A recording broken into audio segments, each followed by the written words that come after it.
Ako po si Shalyn Gistiada, isa pong mananahi na may 3 anak. Nakatira po kami sa San Jose, Antipolo, Rizal.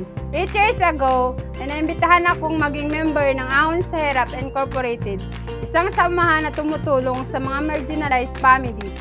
Sa kasalukuyan po, ay mayroon kaming 41 members kung saan ako ang tumatayong center chief. Bilang center chief, ako po ang nangasiwa sa aming lingguhang tulong.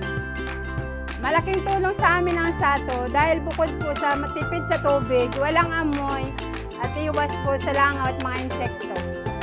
Bukod po dito, kaming mga miyembro ng ASHI ay nakakapagbenta ng sato.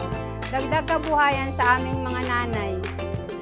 Nakakatulong po yung Sato product sa araw-araw namin pamumuhay dahil po nakakatipid na po kami ng tubig at saka nakakaipon na rin po, nababawasan na rin po yung bayarin namin sa tubig. Ako po ay dati po ay nakikis-CR lamang po at ngayon po simula na nakilala ko ang Sato product, kami po ay nakabili po dahil po ito ay abot kaya at mas madali siyang gamitin. Mas napadali po ang aming pamumuhay.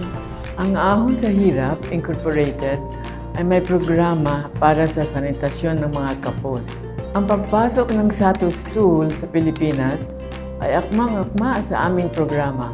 Sana matagpuan ninyo ito sa malapit na tindahan kasi mas mura kaysa mga lokal.